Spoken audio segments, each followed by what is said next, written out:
संस्कृतीचे हे भविष्याचे पालखीचे भोई आहे आणि ही मुलं नसून आपल्या पोटाला आलेली पोरं नसून ती आपल्या महाराष्ट्राची राष्ट्रीय संतती आहे याची जाणीव प्रत्येक आई वडिलाला असायला पाहिजे.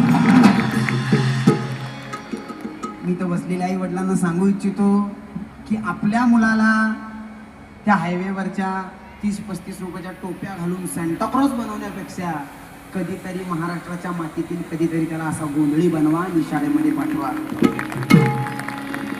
कधीतरी ताई त्याला शाहीर बनवा, वासुदेव बनवा आणि आपल्या शाळेमध्ये पाठवा. तर ही परंपरा टिकणार आहे आणि आपली परंपरा आपल्या पुढच्या पिढीला समजणार आहे.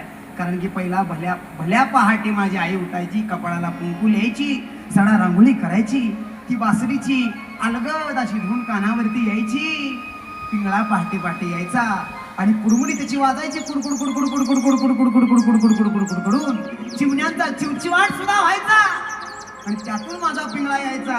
पिंगळा महाद्वारी बोली बोलत देखा, पिंगळा महाद्वारी, पिंगळा महाद्वारी, बोली बोली देखा, पिंगळा महाद्वारी, पिंगळा महाद्वारी बोली बोलत देखा, पिंगळा महाद्वारी, पिंगळा महाद्वारी, बोली बोली देखा, पिंगळा महाद्वारी.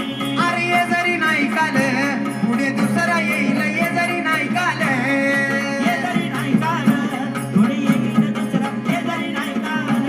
अरे ये जरी नाही काल पुढे दुसरा येईल, ये जरी नाही काल. नाही काल, पुढे दुसरा येईल, ये जरी नाही काल. असा पिंगळा दारात यायचा. पिंगळ्याची स्वारी झाली, झाडी वासुदेव दारात यायचा. यायचं. माझी आई आनंदानं दार उडायची, आहा, त्या वासुदेवाला दान धर्म करायची आणि त्या वासुदेवाला दान केल्यानंतर तो वासुदेव दादा कुणीचा उद्धार करायचा.